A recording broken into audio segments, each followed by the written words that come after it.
고린도는 그리스에서 가장 세속적인 도시였습니다. 원래 바닷가에서 항구로 발전한 도시는 술집도 많고 대표적인 곳도 많은 곳입니다. 그런데 고린도는 펠로폰네소스 반도가 짤록하게 들어간 곳에 있어서 양쪽에 항구가 있습니다. 항구가 하나만 있어도 술집이나 유흥가가 많을 수밖에 없는데 고린도는 항구가 두 개가 마주보고 있습니다. 그러므로 고린도가 얼마나 타락한 곳인지 알 수 있습니다. 그래서 고린도인이라고 하면 옛날에는 음란한 사람이라는 뜻으로 사용될 정도로 음란한 도시였습니다. 고린도에는 아포로디테의 신전이 있었는데 거기에는 창녀 1000명이 신전 일에 종사하고 있었다고 합니다. 사도 바울은 가장 지성적인 도시인 아테네에서 별 부흥을 경험하지 못했기 때문에 의기소침한 상태였던 것 같습니다. 그러다가 전혀 신앙과는 상관이 없는 이 한락의 도시를 보았을 때 도대체 이 도시에서 예수 믿을 사람이 있을까 하는 두렵고 절망했다고 성경은 말하고 있습니다. 고린도전서 2장 3절 말씀입니다.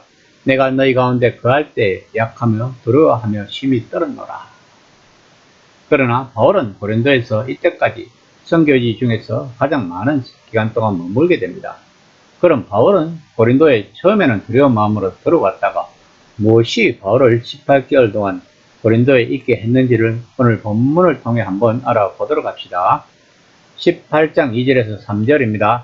아굴라라 하는 본도에서 난 유대인 한 사람을 만나니 글라우디오가 모든 유대인을 명하여 로마에서 떠나라 한 거로 그가 그의 아내 브루스길라와 함께 이달리아로부터 새로 온지라.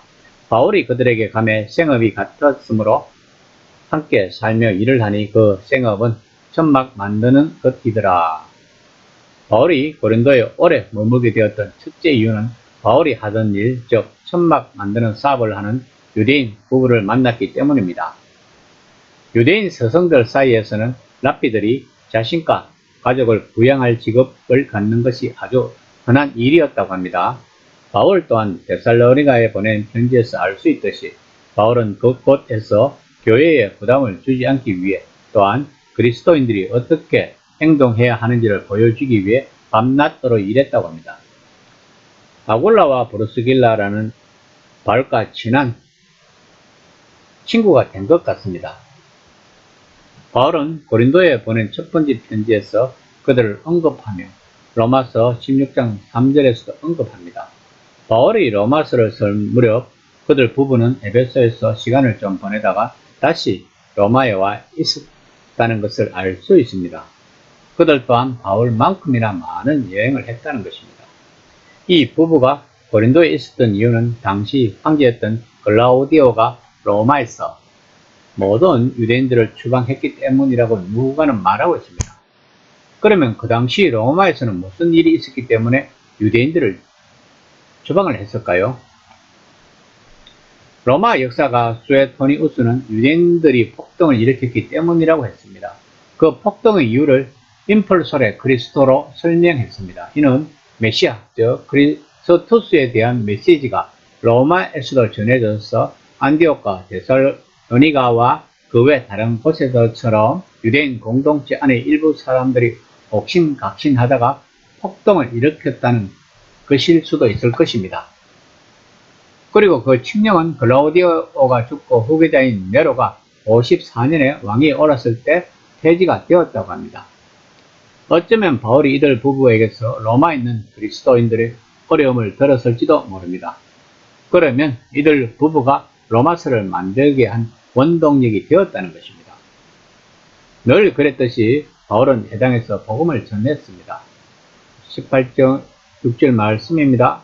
그들이 대적하여 비방하거늘 바울이 옷을 털면서 이르되 너희 피가 너희 머리로 돌아갈 것이요 나는 깨끗하니라. 이후에는 이방인에게로 가리라 하고. 바울은 해당에서 일종의 공식적인 항의를 했습니다. 20장 26절에서 에베소의 장로들에게 하는 것처럼 자신은 그들의 피에 대해 무죄하다고 선언을 한 것입니다. 이것은 저주가 아니라 의무를 엄숙히 거부하는 것입니다. 그리고 바울은 이방인들에게 복음을 전하고자 합니다. 그 결과 디도 유스도라 하는 사람의 집에서 복음을 전하니 18장 8절 말씀입니다. 또 해당 장 그리스도가 온 지방과 더불어 주를 믿으며 수많은 고린도 사람들도 믿었고 믿어 세례를 받더라. 바울은 고린도전서 1장 14절을 보면 직접 그리스도에게 세례를 지었다고 합니다.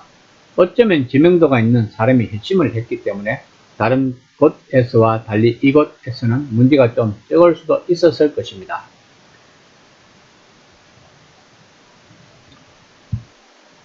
18장 9절에서 10절까지입니다.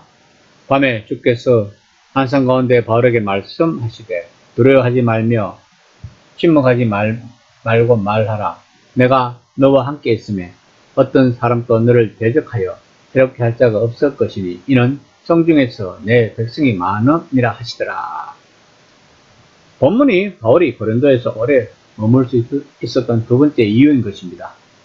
지난번에 보았던 환상에서는 어떤 사람이 나타나서 그가 예상치 못했던 곳으로 가려고 했는데 이번에는 그 곳에 머물라고 했습니다. 그리고 주께서 천사나 마게도니아 사람 같은 인물을 통하지 않고 직접 그에게 말씀하시면서 이 도시에는 그분의 백성이 많다고 했습니다. 그러면 주님은 왜 이때까지는 나타나지 않다가 고린도에 와서야 나타나신 것일까요? 처음부터 나타나서 바울을 지켜주었다면 바울이 그렇게나 고생을 하지 않았을 것인데 왜 그랬을까요? 성경은 우리들에게 항상 물음표를 주는 책입니다. 아마도 바울이 기대를 품고 지성의 도시 아테네에서의 복음 사역을 실패를 하고 많이 의기소침했을 것입니다. 그러면서 바울은 자신이 걸어온 길을 회상하면서 시리에 빠질 수도 있었을 것입니다. 왜냐하면 바울이 고린도에 올 때 두려운 마음으로 떨렸다고 고백한 것을 보면 알 수 있습니다. 그런 타이밍에 주님이 나타나신 것입니다. 이때 바울의 심정은 어땠을까요? 아마도 콧물을 흘리면서 다시금 주님에게 사랑을 고백했을 것입니다. 로마서 12장 1절 말씀처럼 하나님, 나의 몸을 하나님이 기뻐하시게 거룩한 산 제물로 드리겠습니다. 라고. 성도들 중에서도 굉장히 힘든 고난이 계속될 때 이 구절을 가지고 눈물로 하나님 앞에서 기도를 해본 성도들은 조금은 바울의 심정을 이해할 것입니다. 우리는 지구가 태양을 중심으로 돌아가듯이 하나님을 중심으로 돌아야 합니다. 그래야만 하나님이 우리들에게 무엇을 원하는지를 조금은 알 수 있을 것입니다. 만약에 하나님이 우리를 중심으로 돈다고 생각하면 우리들은 하나님이 우리들에게 무엇을 원하는지를 알 수 없다는 것을 알아야 합니다. 바울 또한 하나님을 중심으로 돌았기 때문에 힘든 사역을 버텨낼 수 있었으며 주님의 환상을 보게 된 것입니다. 우리들은 성경을 보면서 나도 바울처럼 환상을 보면 얼마나 좋을까를 생각할 것입니다. 그러나 먼저 바울이 걸어간 길을 생각해 봅시다. 과연 우리도 그 길을 걸어갈 수 있을까요? 그러니 그냥 묵묵히 하나님을 중심으로 살아보는 것입니다. 이 시간 나는 하나님을 중심으로 살아가고 있는지 아니면 하나님이 나를 위하여 존재하고 있다고 생각하고 있는지를 한번 생각해보는 시간이 되었으면 합니다.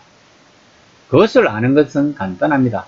나의 기도 내용이 무엇을 추구하고 있는지를 보면 알 수 있습니다.